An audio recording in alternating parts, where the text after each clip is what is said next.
सरकार किस कदर बदल गए, ये जानने के लिए आपको 17 साल पहले ले चलते हैं। साल 1996। न राज्यं न च राजासी, न दंडो न च दांडिका,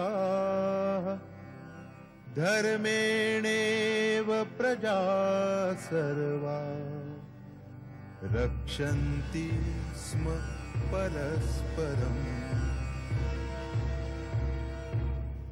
बीजेपी के लीडर नरेंद्र मोदी जनता की अदालत में हाजिर हो।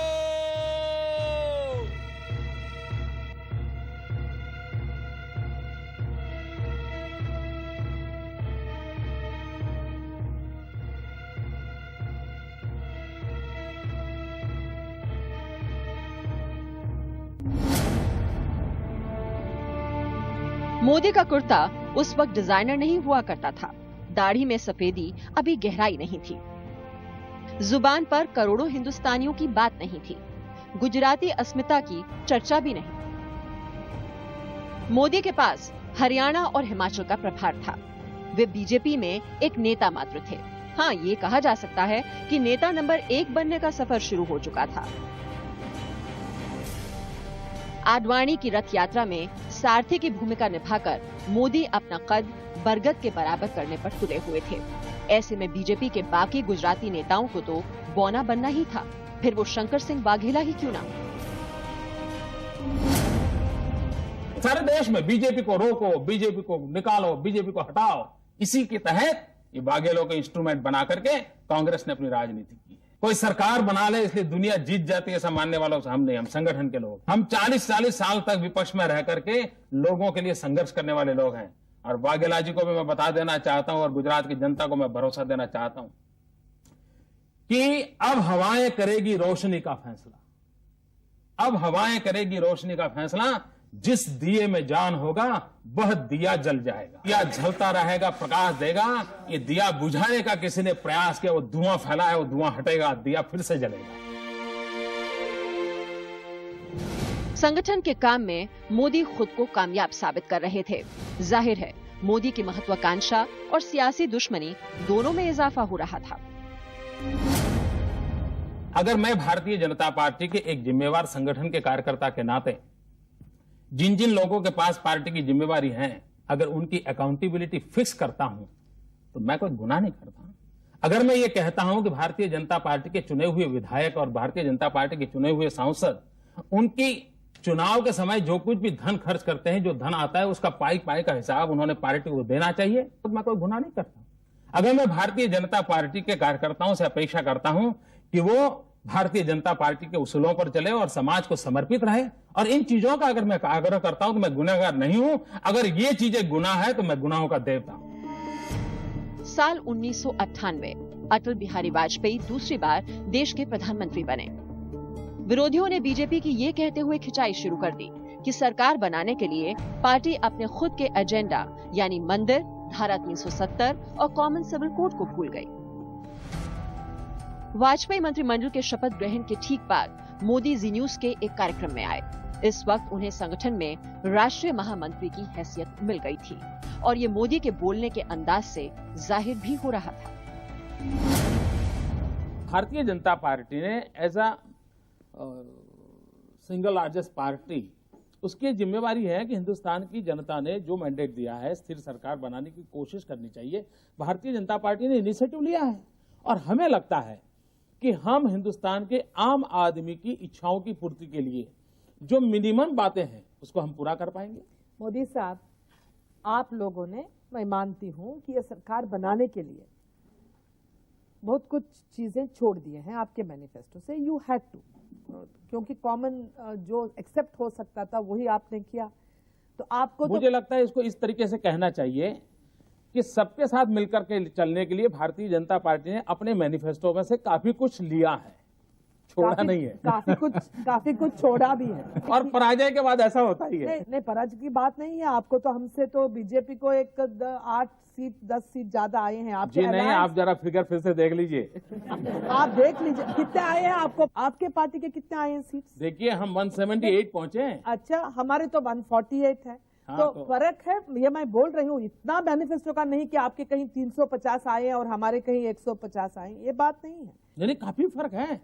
20-30 सीट की आप तो सोनिया जी को लेकर के पूरे हिंदुस्तान पर साम्राज्य बसाने के लिए सोच रहे थे। आपके एजेंडा में सोनिया जी कभी नंबर 1 होती हैं। मैंने पहले भी कहा था कि Vajpayee ji is going to have sleepless nights with 3 women in politics, Jayalalithaa, Mamata Banerjee and Sonia. तो आप अपने आप को नहीं जोड़ रही है? ये तीनों आप अपने आप को नहीं जोड़ पा रही हो? अरे जोड़ दीजिए। हम नहीं जोड़े। राजनीति बेचारे कांसीराम बोलते हैं कि हम स्टेबिलिटी नहीं चाहते हैं। आप लोग बोलते नहीं, लेकिन आप चाहते वही हो। अच्छा, ठीक है। कांग्रेस का एक ही रुख रहा है कि मैं मरूं पर तुम्हें विधवा करूं। बात यह है, देख लीजिए, हम आपसे एक कहना चाहते हैं कि आप जो भी बात करते हैं वो कांग्रेस की को सामने रख के बात करते हैं। पूरी यार्डस्टिक अब मेरे सामने यूएफ वाले बैठते हैं तो मैं यूएफ की बात करता। पूरी यार्डस्टिक है कि कांग्रेस की। कांग्रेस ने ऐसे करा, कांग्रेस ने ऐसा करना चाहिए, कांग्रेस ने ऐसा करना चाहिए। आपको आज का सिचुएशन छोड़ के अगर हमने तो पीछे एक जाना है दिन तो हम खत्म भी किया है जाएंगे। जी। आप हमारा हिसाब मांग रही हो? नहीं, हिसाब नहीं मांग रहे। 50 का हिसाब देना पड़ेगा। देखिए, अरे नाराज होने से काम चलता है क्या? मोदी जी इसकी जनता हिसाब मांगेगी। आम चुनाव में वाजपेयी की जीत हुई, लेकिन 1998 के विधानसभा चुनावों में पार्टी हार गई। दिल्ली, राजस्थान, मध्य प्रदेश, हर जगह फजीहत। दिल्ली की राजनीति में मोदी नए थे, लेकिन एहसास था कि दिल्ली की राजनीति है सो अंदाज तेजी से बदल रहा था। साल 1998, जी न्यूज का एक कार्यक्रम और शायद पहली बार मोदी के निशाने पर सीधे सोनिया गांधी। हिंदुत्व ये भारतीय जनता पार्टी का कभी चुनावी नारा नहीं रहा है। हिंदुत्व ये हमारे लिए आर्टिकल ऑफ फेथ है। ये चुनावी खेल खेलने के लिए एक ताश का पत्ता नहीं है। ये इशू कभी था ही नहीं। हिंदुस्तान में अनेक सरकारें आई, सरस्वती वंदना के साथ कार्यक्रम हुए थे और ये सोनिया वंदना में लगे हुए लोग सरस्वती वंदना को भूल गए। भारतीय जनता पार्टी जिस सरकार में है उस सरकार ने कभी नहीं कहा है कि सरस्वती वंदना कंपलसरी करेंगे। It was a part of the program जिसका विरोध किया गया। प्रीवियसली ये कितने हिपोक्रेट हैं देखिए। जिस समय गुजराल साहब की सरकार थी उस समय भी यही हुआ था, लेकिन उस समय नहीं उछला क्योंकि वो उनको तो अधिकार है बिन सांप्रदायिकता का। मोदी की शख्सियत में तेजी से बदलाव आ रहा था। वो मीडिया के सामने कांग्रेस के बड़े सूरमाओं पर पीस पड़ रहे थे। अयोध्या के बाद मारे गए वो उन लोगों के कारण है जो आज दुबई में बैठे हैं आपकी कृपा से। आप अयोध्या में नहीं करते तो कुछ भी नहीं होता। आपने अयोध्या पे किया, इसलिए ये खून खराबा इस देश में हुआ। इसको भी आपको मानना। अयोध्या के लिए भी जिम्मेवार कांग्रेस हैं। कांग्रेस कैसे हो सकती है? कांग्रेस, आप लोग वहां पर खड़े होके आपके सामने हुआ है और कांग्रेस कैसे उसकी जिम्मेदार हो सकती है? ऐसा कांग्रेस को जिम्मेदार करते हैं? नरसिम्हा राव की सरकार थी, पूरी तरह वो जिम्मेवार। आप वहां जाके उठा गिराएंगे और नक्सलवाद को जिम्मेदार पकड़ेंगे। साल 2001, मोदी और बदल गए। बंद गले का कोट, दाढ़ी में सफेदी, लेकिन असल बदलाव तो कुछ और था। अब तक का सबसे बड़ा बदलाव। उन्हें दिल्ली से फिर गुजरात भेजा गया। केशव भाई पटेल को हटाकर मोदी सीएम की गद्दी पर बैठाए गए। क्योंकि लोगों की ये शिकायत थी कि दिल्ली से एक तरह से पैरा ड्रॉपिंग हुई है। आप वहां से ना सांसद हैं, ना आप वहां से विधायक हैं, और यहां से सीधा आपको नियुक्त करके गुजरात का मुख्यमंत्री बनाया गया है। अभी तक ये भी नहीं पता है कि आप वहां से कौन से कॉन्स्टिट्यूएंसी से चुनाव जीत कर आएंगे। मैं गुजरात गया उसके पहले आप लोग लगातार कह रहे थे, सब मीडिया के लोग कह रहे थे, नरेंद्र भाई आप तो गुजरात के ही हैं, गुजरात में आपने इतना काम किया और आप तो गुजरात जाते ही नहीं हैं। और अब मैं गया तो आप पूछ रहे हैं कि पैराड्रॉपिंग हो गया। मुझे बड़ा आश्चर्य हो रहा है भैया कि जो जिस धरती में पैदा हुआ उसको आप पैराड्रॉपिंग कह रहे हैं। 50 साल की उम्र में हिंदुस्तान में कम लोग हुए जो सियासत की किसी विरासत के बिना सीएम बन गए। मोदी के ही लोग कहने लगे, मोदी बदल रहे हैं, उनके अंदर अहंकार आ रहा है। मोदी साहब, अगर आपकी पर्सनैलिटी पर नज़र डालें, आप दिल्ली में रहे, बड़े मीडिया फ्रेंडली आप माने जाते थे, लेकिन अब गुजरात के कई लोगों का ये कहना है, जो आपको बहुत क्लोजली मॉनिटर करते हैं, कि जब से आप मुख्यमंत्री बने हैं तब से बहुत रिजर्व से रहने लगे हैं, बल्कि मतलब एरोगेंस तक अब वो चीज़ चली गई है। मीडिया से भी अब आप बचते हैं। हालांकि हमको तो इंटरव्यू आप दे रहे हैं इस समय, लेकिन ज़्यादातर लोगों को नाकामी ही हासिल होती है। देखिए, दो चीज़ें कॉन्ट्राडिक्टरी हैं। एक तो है कि मिलते नहीं हैं, और दूसरी है एरोगेंसी। एरोगेंसी का पता तो मिले बिना पता ही नहीं चलता है, या तो एक सच है या एक झूठ है। लेकिन मैं आपको बताऊं तो दोनों सही नहीं है। ये बात सही है कि मीडिया से मैं बहुत मिलता जुलता था, उसमें तो कमी आई है क्योंकि काम बदला है, तो उसके कारण सारे दोस्त हैं, तो दोस्तों को तो शिकायत करने का अधिकार है।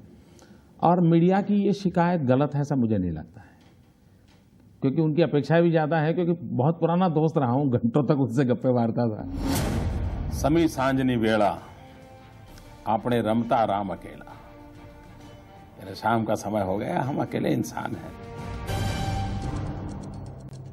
साल 2002 देश में एक ही आदमी की चर्चा थी, नरेंद्र मोदी। दंगों की वजह से मोदी घिरे हुए थे। खुद अपने ही प्रधानमंत्री ने राजधर्म की नसीहत दी, लेकिन मोदी की बारी आई तो बड़ी सफाई से बोले। मोदी का मैं अब उनके बयानों में उभर कर आने लगा।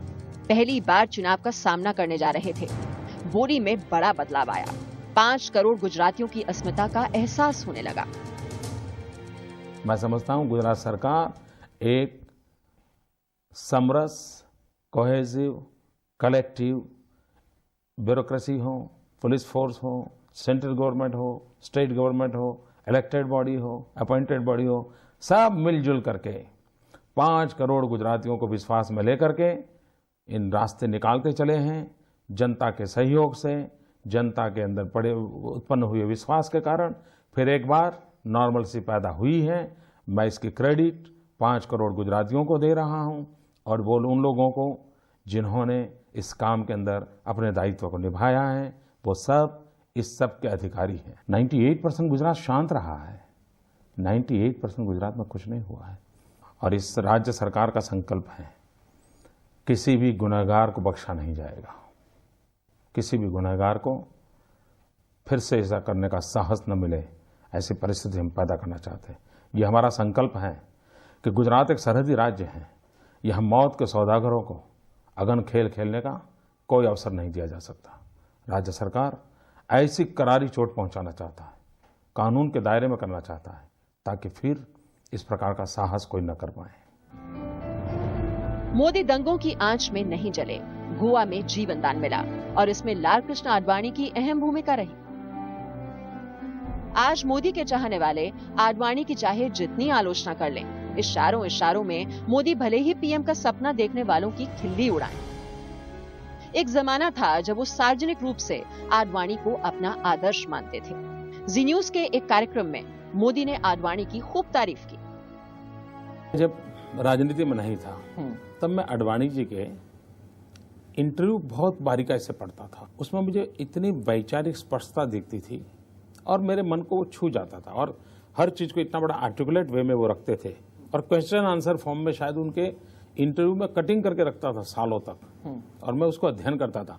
और आज भी मुझे कभी कभी लगता है कि मेरे विचारों की जो धार है उसमें उसका बहुत बड़ा रोल है।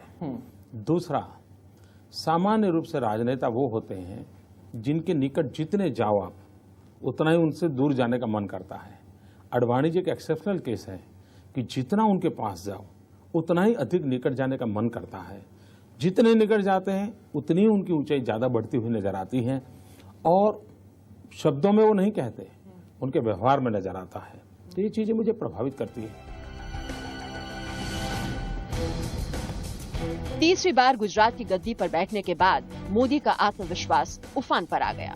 जैसे जैसे मोदी कांग्रेस पर हमला तेज करते गए, अपनी पार्टी में उतने ही दबंग बनते गए। गुजरात में विपक्ष को तो हाशिए पर भेज ही दिया। बीजेपी के अंदर भी गुजरात में जिसने नमो नमो नहीं किया वो कहीं का नहीं रहा। ऐसे में मोदी के लिए आसान हो गया कि वो गुजरात की राजनीति में रहते हुए दिल्ली की सियासत साधते रहे। कांग्रेस प्रवक्ता ने जो कहा है, ये कहा है कि मोदी अगर विदेश में होते तो उनको फांसी पर लटका देते। तो मेरा कहना इतना ही है कि कांग्रेस नेता विदेश से लाई है, अब न्याय भी विदेश से लाएंगे। और हमारे देश में आजादी का आंदोलन जब चल रहा था तब विदेशी जस्टिस रहते थे, न्याय करने वाले विदेश के लोग रहते थे और देशभक्तों को फांसी पे चढ़ाया जाता था। और उस अर्थ में अगर मुझे विदेशी लोग फांसी पे चढ़ाते हैं तो मेरे लिए तो देशभक्ति का प्रखर उदाहरण बन जाएगा। मेरे लिए गौरव होगा कि कोई विदेशी मुझे फांसी चढ़ा दे, मेरे देश के काम आऊंगा मैं। तीसरी बात है, अगर इटली में ऐसा कानून हो तो मैंने कहा है कांग्रेस को सार्वजनिक रूप से कि आपकी तो इटली में पहुंच भी है, आप इटली में मेरे खिलाफ केस चलाइए और मुझे फांसी दे। लेकिन उस समय जो भी शासक होंगे उनको मेरी जीटीवी के माध्यम से यही प्रार्थना है कि फांसी जब लगे तो हिंदुस्तान की धरती पर लगे। मोदी के बारे में कहा जाता है कि वो कभी छुट्टी पर नहीं जाते, वीकेंड पर काम करने की उनकी रफ्तार और बढ़ जाती है। लेकिन एक समय था जब फुर्सत हुआ करती थी और फुर्सत के पल में मोदी कविता लिखते थे। 12 वर्ष पहले मोदी ने खुद जी न्यूज को एक कविता सुनाई थी। कविता पढ़ नहीं पाता हूँ, मैंने कभी कविता पढ़ी भी नहीं, क्योंकि मेरे स्वांतः झुका है मेरे आनंद के लिए। इसलिए मैं समी सांजनी वेला आपने रमता राम अकेला, यानी शाम का समय हो गया, हम अकेले इंसान हैं। मारा तन मन में उभरे तरने तरना मेला। हमारे यहाँ तरने तर का एक मेला लगता है, एक युवा मन को आंदोलित करने वाला उस मेला का माना जाता है। मारा तन मन में उभरे तरने तरना मेला, कोई पासे नहीं लेवू देवू, किसी कुछ लेना देना नहीं, कदी होए नहीं मारू तेरा, न मेरा न तेरा, ये सब चीजों से हम परे हैं। आ दुनिया में जे कहीं छे ते मनगम तो मझियारो, इस दुनिया में जो कुछ भी है हम सबका मिल करके, हम सबका यानी सबकी मालिकी का है, ये किसी का अकेले का नहीं है। रस्तो मारो सीधो साधो, नहीं भय नहीं ठेलम ठेला। मेरा बड़ा सीधा साधा रास्ता है, न वहाँ भीड़ है, न कोई आगे पीछे जाने की दौड़ है, न स्पर्धा है, न धक्का मुक्की है, कुछ नहीं है, सीधी सादी जिंदगी है। समी सांजनी वेड़ा अपने रमता राम अकेला, कोई पंथ नहीं नहीं संप्रदाय, मानस है तो मानस। न कोई पंथ न कोई संप्रदाय, मानव ही तो मानव, मानव से बड़ा कोई धर्म नहीं होता है, ये मेरे भाव है। अजवाड़ा ने फर्क पड़े शो, उजास को फर्क क्या है, कोड़ियू होए के फानस। अगर उजाले के अंदर आप छोटा दिया जलाओ, बड़ा दिया क्या फर्क पड़ता है। जड़ा जड़ा जुम्मरनी जेवा क्यारे नहीं लटकेला, समी सांजनी वेड़ा अपने रमता राम अकेला। खैर मेरी अपने भाव होते हैं।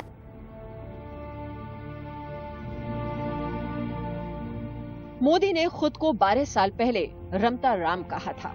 रमता राम यानी वो आदमी जो अपनी धुन में रम चुका है, जिसका रास्ता सीधा है, जिसकी राह में भीड़ चाहकर भी कोई दखल नहीं दे सकती। लेकिन 12 साल में रमता राम को बहुत बदलना पड़ा।